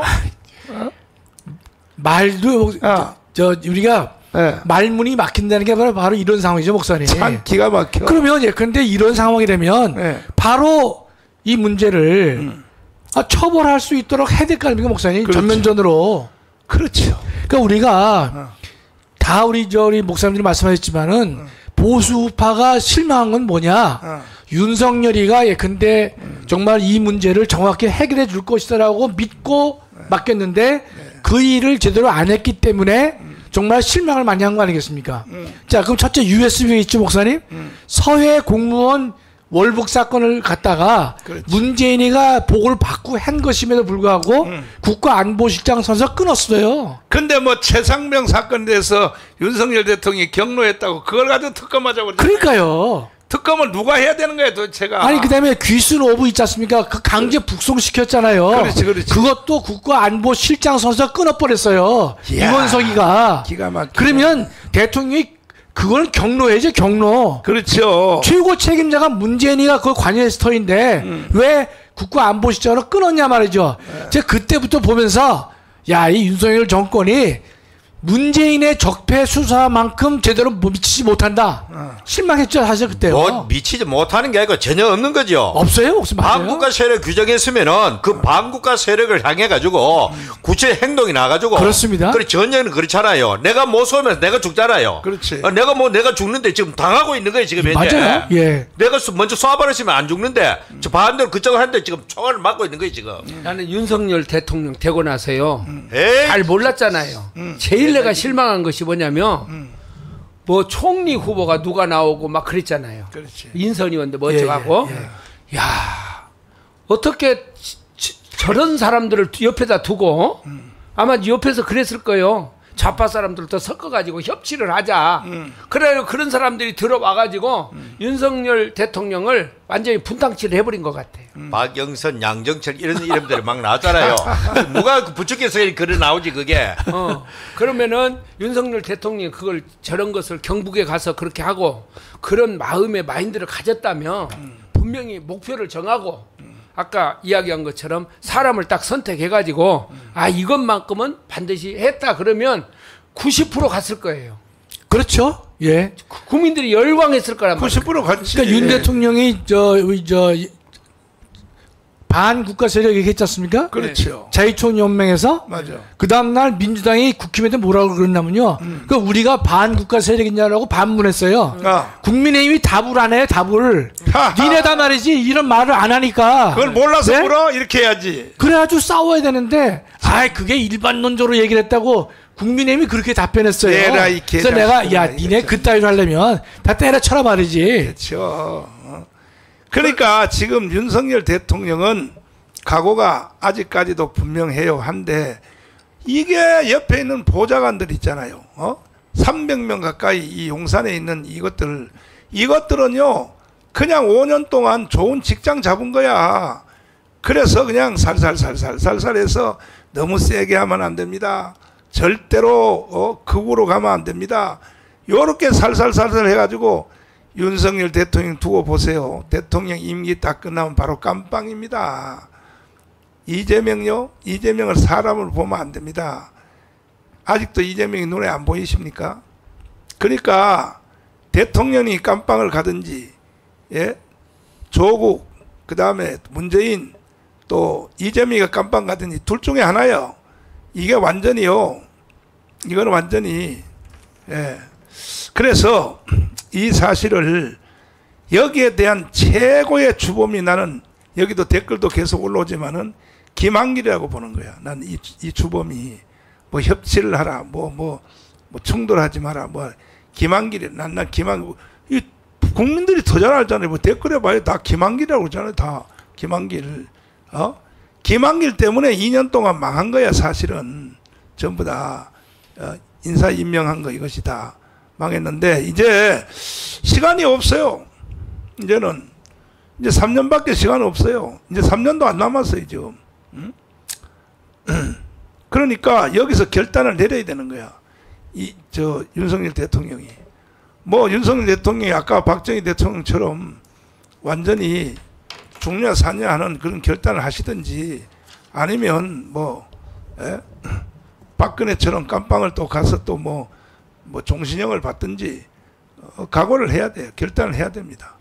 정치는 교수는 교수 일을 하고 정치인들은 확고부동한 어떤 신념을 가진 정치인들이 정치를 해야지 뭐 하다가 정치를 딱 하게 되니까 이게 목표도 없고 사람도 없고 그 윤석열 대통령이 이제 2년 동안 학습했으니까 빨리 했으면 좋겠어요. 제가 목사님 그 하나 네. 최상병 사건 때문에 대통령이 경로했다 그러는데 네. 그 경로란 말 때문에 자꾸만 이제 국민의힘이 움츠리는데요. 목사님 이 상황을 좀 말씀드릴게요. 아니 경로를 해야지 그러면. 아니 왜 경로가 문제가 없는가 하면요. 네. 지금 이제 이 최상병 사건은 이제 두 개인데요. 네. 하나는 그러니까 이 군대 내에서 사망 사고가 있잖아요. 그렇지. 그때 요거는 경찰이 수사하도록 했습니다. 이것도 잘못된 거예요. 잘못된 건데 문재인이가 고친 거예요. 이야. 경찰에서 하라고. 그래서 최상병 사건이 경찰에 가 있어요. 하나는. 옛날에는 어떻게 했어요? 그 군대 내에서 했어. 군대 헌병들이 했거든요. 예. 헌병. 그러니까 이걸 갖다가 이제 군사법원법을 바꿔가지고 사망이나 성추행인 경우에는 경찰에서 수사하도록 돼 있어요. 좋다 이거예요. 두 번째, 지금 왜 공수처가 왜 또 나오느냐? 그건 이겁니다. 해병대 수사단에서 이 최상병 문제를 수사를 했어요. 그런데 잘 아시다시피 최상병 사건에 대해서는요. 해병대 수사단이 수사할 수가 없어요. 왜냐하면 법적으로 경찰 관할이에요. 그러니까 이 해병대 수사단에서 뭐 그 대령이라는 놈이 뭘 했냐면요. 나름 경찰에서 수사를 잘하도록 하기 위해서 나름의 참고 의견을 만든 거예요. 만드니까 국방부 장관의 허락을 받아야 될 거 아닙니까? 국방부 장관의 허락을 받았어요. 이 대령이라는 놈이 받았어요. 그랬는데 대통령이 왜 경로했느냐? 사단장을 거기다 포함시킨 거예요. 아하. 그러니까 대통령은 뭔가면 야 이면 이런 사건에 사단장을 왜 집어넣느냐? 그렇구나. 그래서 국방부 장관이 그 참고용 자료를 고친 거예요. 그러면 이게 뭐가 잘못됐냐 말이죠. 참 지금 언론이나 뭘 보면요. 대통령이 경로했다는 걸 자꾸 숨기고 있어요. 숨길 필요가 없어요. 왜냐하면 해병대 수사단이 독립된 수사 권한이 있을 때에는 일종의 외압이라고 볼 수 있어요. 그러나 수사 권한이 없어요. 그러니까 경찰에게 보내주는 참고용 자료를 만드는 과정에서 대통령이 상당히 경로할 수 있죠. 예를 들어서 이거예요, 목사님. 국방부 장관이 뭘 잘못했다. 그럼 대통령이 경로할 수 있잖아요. 너 일처리 이렇게 하면 되느냐 말이죠. 원래 저 한균성 장군의 말씀에 의하면 2단계만 처벌하게 돼 있다 그러죠. 그렇어요. 예. 초대장하고 중대장. 그 바 상급자만. 근데 무슨 해병대 저 사단장까지 책임을 물으면 대통령이 경로할 수밖에 없죠. 그렇죠. 그러니까 지금 뭔가면 민주당에서는 경로했다는 것이 그 직권 남용을 끌어내기 위해서 저 인간들이 떠드는 거예요. 내용은 말 안 하고 계속 경로했다. 그러면 가지고 국민들을 호도하려 그러는. 아니 경로할 수 있죠. 네. 왜냐하면 이것은 해병대 수사단장이 수사 권한이 있는 사건이라면 백보양보해서 경로해서 수사단의 수사권을 압력을 넣을 수가 있다라고 볼 여지가 있겠지만 해병대 수사단은 수사 권한이 없단 말이죠. 자신의 의견만 경찰에게 넘기는 거예요. 그럼 내부적으로 국방부 장관이 경로할 수도 있고 대통령이 경로할 수 있죠. 그거는 압력이 아니에요. 그 자꾸만 신문에 보면 여론도 예컨대 뭐 경로라고 하는 것을 갖다가 마치 뭐 잘못된 것이냐 그러는데 목사님, 제가 목사님 스텝으로서 뭐 결정을 했는데 목사님이 잘못했으면 경로할 수 있잖아요. 경로할 정도면 하늘에 불이 떨어져 버리지. 아니, 그러니까 완전히. 잘못됐으면 고치라고 할 수 있는 게 대통령의 권한 아닙니까? 그렇죠. 국방부 장관은 대통령이 일방적으로 해임할 수 있단 말이죠. 그렇지. 그런 상황에서 대통령은 야 사단장 책임 좀 되겠느냐? 맞아. 경로했어요. 그걸 왜 숨기냐 말이죠. 맞아. 그거 외압 아니에요. 그런데 지금 이 민주당 이놈들은 그 경로란 단어를 끄집어내 가지고 마치 외압을 한 것 같이 봐서 직권남용죄를 끄집어내 가지고 탄핵 사유로 일단 삼으려고 하는 게 최상병 사건의 본질입니다. 본질. 그러면 왜 저 신원식 국방부 장관은 지금 왜 안 나와? 당연히 대통령 경로하게 돼 있다라고 이렇게 나와야지. 그럼요. 당연히 경로할 수, 경로할 수 있죠. 당연하게. 버저리 같은 예컨대 백보양보에서 예컨대 해병대 수사단이 그 문제에 대해서 수사권이 있는 경우라면 혹여 갖다 붙이려면 야 수사 외압 아니냐라는 말을 붙일 수는 있어요. 근데 그 권한 자체가 없단 말이죠. 그렇지. 이건 외압이 될 수가 없는 사건이에요. 그렇지. 대통령으로서 당연히 최고 결정권자로서 그런 말을 할 수 있고 해야만 하는 얘기란 말이죠. 네. 근데 마침 언론을 보면요, 이게입니다. 경로했단 말이 뭐 드디어 뭐 사령관 입에서 나왔다 안 나왔다. 야 이 미친놈들아, 그게 경로하면 잘못된 얘기야. 정말 제발 그 경로를 선관위한테 그 경로했다는 말 좀 나왔으면 좋겠어요. 무슨 제 말을 들어보세요. 제 경로했단 말이 이거는 직권남용이 될 수가 없는 사건이에요. 아니, 본질 자체가 경로는 하게 돼 있고 당연히 경로해야죠. 여기 나오네요. 경로한 것이 아니라 질책했다고. 뭐 질책을 했건 경로했건 똑같은 얘기란 말이죠. 아니 나도 목회하면서 교육전사나 교구 여전사들이 잘못하면 내 경로는요 그냥 하늘에 불이 떨어져 버려. 간도 당장 간도 너 나가 교회에서 이렇게 나는 경로하는데 말이야. 응? 정신들 나가. 아니 질책하고 경로하고 뭔 상관? 뭐가 문제예요? 보통 대통령이 질책하는 걸 보통 언론은 경로를 합니다. 그렇게 얘기를 하죠. 예. 언론은. 근데 마침 지금 국민들도 어떻게 호도하고 있냐면 대통령이 경로했던 사실을 마치 숨기고 있어요. 경로했다 그러면 직권 남용이 될까봐 숨기고 있다. 그것 때문에 최상병 예컨대 특검을 거부했다. 야이 정신 법적 논리가 맞질 않아요 지금요. 김학성 교수님 욕하는 거 멈추지 말고 하라고 그러잖아요. 우리가 옆에서 욕을 갖다가 분산해가지고 하면은 전체적으로 부드러워져 보이는 거야. 우리 주포가 욕을 좀 덜하게 되고. 예. 아니 여기 아직도 제대로 모르는 사람들이 뭐 적군들이 여기 들어왔는지 모르지만은 김건희 여사가 문제입니다. 또 이런 말이 여기 몇 개 올라오는데. 김건희 여사 설명 다시 한번 했어요. 김건희 여사. 그러니까 우리가 뭐가 더 김건희 특검법이 뭐냐? 특검이라고 하는 것은 첫째 조건이요. 공권력 행사를 전제로 합니다. 두 번째로는 해당 검사가 수사를 안 했거나 다른 이유로 못한 경우에 한해서 그때는 검사가 안 했으니까 미국식의 특별검사제도를 도입해서 문제를 해결해 보자는 것이 특별검사의 본질이죠. 그런데 김건희를 왜 특검한다는 그러면 거야? 김건희 여사는 예컨대 공권력 행사가 없었어요. 개인이 이 도이치모터스 사건에서 그 고노철이라는 사람이 주범인데 그 사람이 예컨대 자기 주가가 떨어지니까 어떤 사람에게 부탁을 합니다. 주식시장의 선수한테. 결혼하기 전이죠. 결혼하기 전이죠. 그러니까 이 문제를 주가를 좀 조작을 해달라고 얘기를 했어요. 그러면 그 부탁한 사람이 있겠죠? 여기 김건희에게 문제 있다는 사람 잘 들으세요. 결혼하기 전이야. 윤석열 대통령이 결혼하기 전에 주가 조작을 했다는 건데 그때 김건희 여사님이 그 이름을 빌려줬어. 그러니까 주가 조작을 목사님 주식을 샀는데 예. 3천만 원 손해봤다고.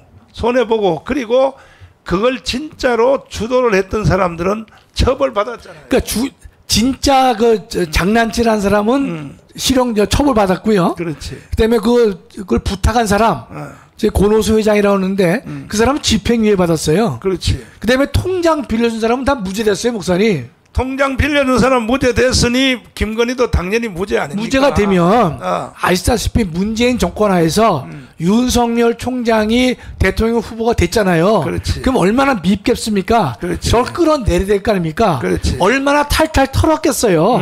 설명이 필요 없잖아요. 그렇지. 그런 사건이에요. 그럼 첫째 이 사건에서는요. 공권력 행사가 없었어요. 그때의 윤석열 대통령이 이미 벌써 문재인이가 윤석열 대통령을 해임을 하려고 추미애 법무부 장관을 넣어서 강렬하게 비판할 때에 그때 이미 김건희 것도 다 털은 거예요. 다 털었죠, 목사님. 1년 반을 털었어요. 1년 반을 문재인 정부 때 털었단 말이야. 예. 문재인을 이 윤석열 대통령 후보가 못 되기 위하여. 그렇습니다. 그때 김건희 것도 다 털었다 이거야. 그렇습니다. 그런데 뭔 특검을 또 하자 그러냐 그 특검 자체가 안 되는 얘기예요. 알아들었어요. 공권력 행사도 없었고 그다음에 다 털었어요. 털었는데도 협의가 없었단 말이죠. 그러면 김정수에게 말씀드릴게요. 김정수가 근데 뭐 관봉권을 썼다, 혼자 대통령 전용기를 타고서 인도를 방문했다라고 하는 것은 그 당시에 김정수의 거는요. 문재인 시절에 이루어진 일이 아닙니까? 그러면 이 대통령 전용기를 타고 인도를 방문했다고 하는 것은 상당 부분이 공권력 행사가 전제가 됐어요. 됐죠? 다음에 그 당시에 문재인 정권에서 검사가 나서서 수사를 한 바가 없습니다. 수사하기 어려운 상황이었죠. 그렇다면 지금 와서는 공권력 행사 또 공권력과 유사한 행사가 있었고 검사가 수사를 하지 못한 상황이기 때문에 그것은 가장 전형적인 특별 검사를 선임해서 그 문제를 파헤쳐야 된다고 하는 것이 논리적이죠. 자, 그러면 윤석열 대통령이 벌써 후회를 하고 저 좌파들도 인간인지라 민정수석을 없애도 그냥 대화로만 해도 되겠다. 이렇게 너무 순한 거야. 그러니까 저 인간들을 인간으로 봤기 때문에 그래요, 목사님. 인간으로 봤기 때문에. 예, 그렇습니다. 근데 이게 2년 해보니까 인간이 아니죠. 인간도 아니죠. 그래서 민정수석실 부활했잖아요. 예. 그러면 대통령 영부인이 원래 가지고 있는 기구가 제2부속실 아닙니까? 예. 제2부속실 부활해야 돼. 그렇습니다. 아니 왜 대통령 부인을 한남동에다 집에다 가둬놓고 말이야. 말도 한마디 못하게 하고 말이야. 제2부속실 정상적으로 가동해서 사실은요 부부 일신동체잖아요. 예. 대통령 다음에 2인자란 말이에요. 대통령 부인들은. 그렇죠. 예. 안 그렇겠어요? 그럼요. 그럼 제1부속실을 왜 뒀냐 말이야. 그동안 정부 때 제1부속실 부활시켜가지고. 부활시켜야죠, 목사님. 김건희 여사님도 제대로 자기 주장할 수 있도록 하고 해야지.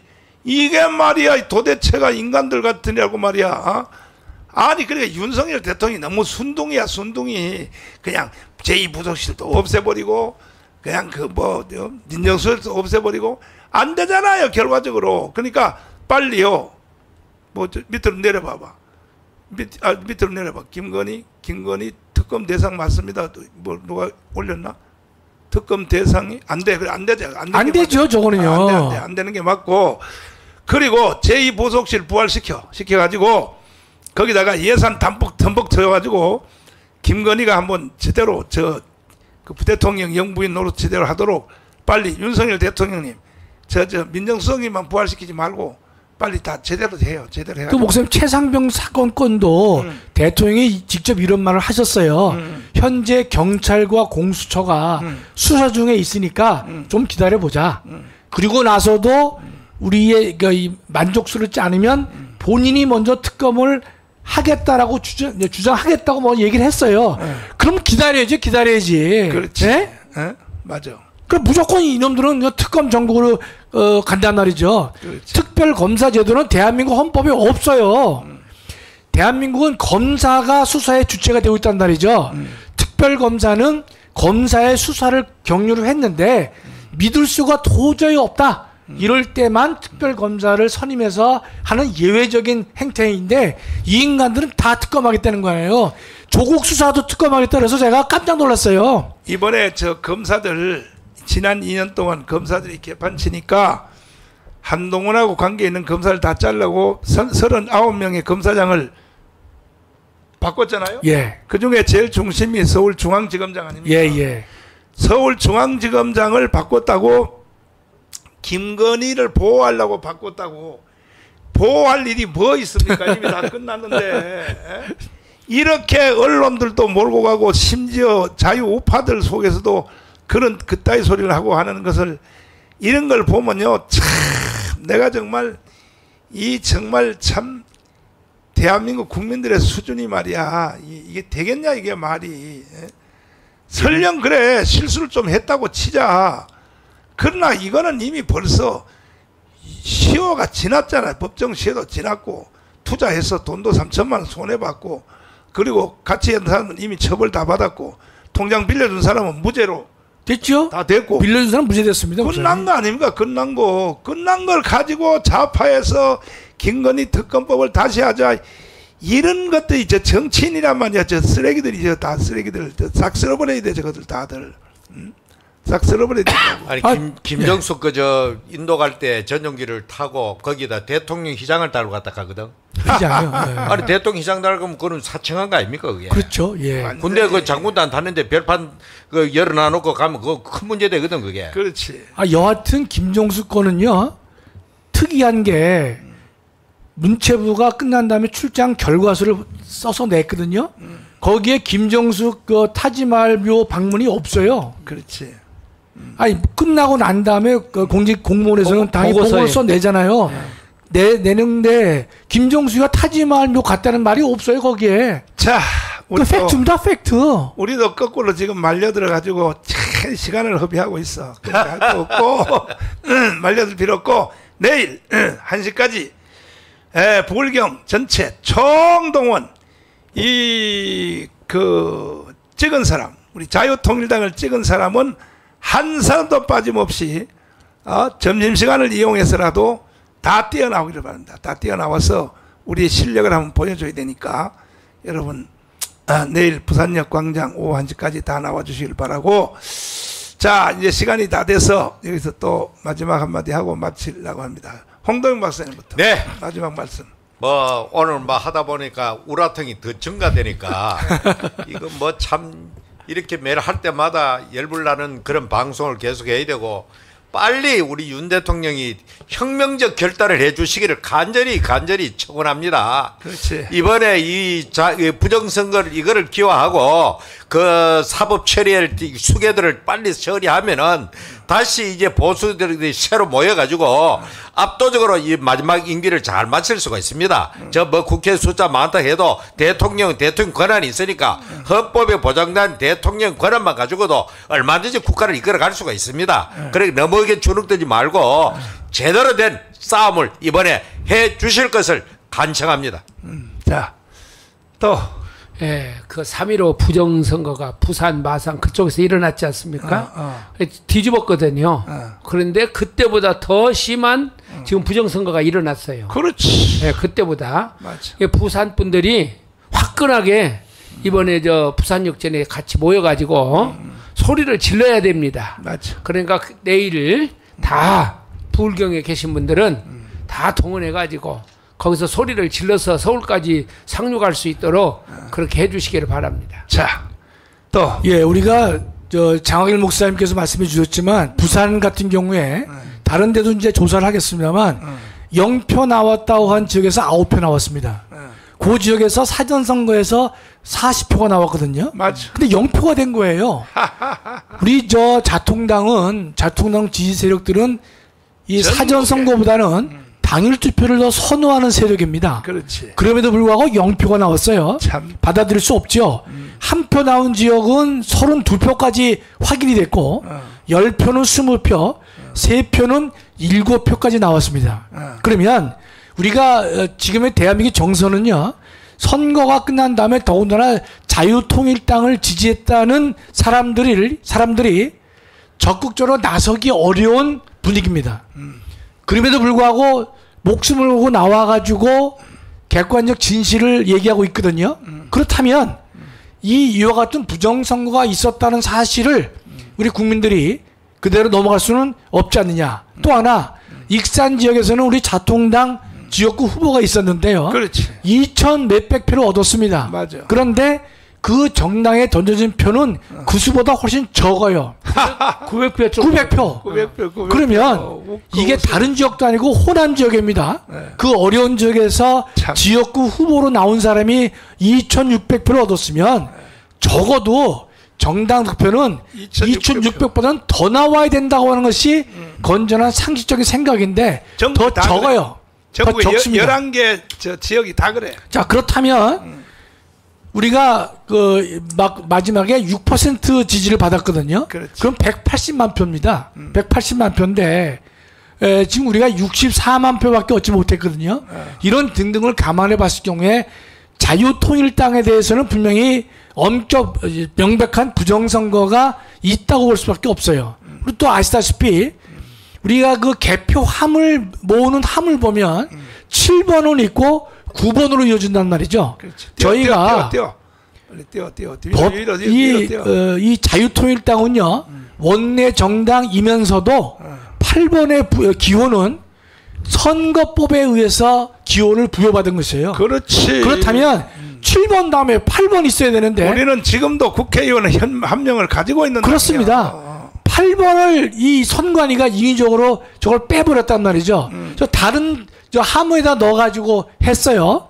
자, 이런 행태는 공직선거법을 저는 명백하게 선관위가 위반했다고 저는 생각을 하는 것이에요. 왜 8번을 임의적으로 지네가 빼가지고 다른 저 함에다 이 배치를 시켰냔 말이죠.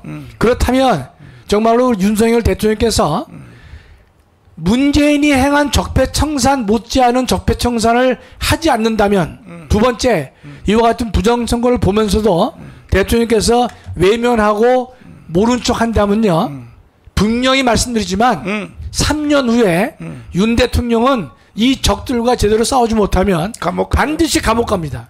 처벌됩니다. 맞지. 따라서 대한민국을 살리고 또 우리 대한민국 국민들에게 힘을 불어주고 다시 한번 2년 후 3년 후의 선거에서 승리하도록 하기 위해서는요 무엇이 옳은지 그른지를 대통령께서 분명히 확인해 보시고 그 일에 집중하시면서 적들을 무너뜨리는 일에 집중해 주시지 않고서는 우리는 승리할 수 없는 것이고 대통령께서는 분명히 적들에 의해서 처벌받는다는 사실을 명심하셔야 될 것입니다. 네. 자, 제대로 선거가 된 딱 한 번의 사건이 있습니다. 이것이 뭐냐? 2년 전에 있었던 지방자치선거입니다. 그것이 왜 정상으로 됐냐고 하면은 지방자치선거 그 한 번, 딱 한 번에 현장 투표하고 그 다음에 사전 투표하고와 똑같아요, 비율이. 예. 그러니까 그 그래프가 목사님 편안해요. 똑같아. 편안해, 이게 그죠? 그러니까 사전에서 이긴 사람이 자연적으로 당일에서 이겼고. 그렇지. 예, 예.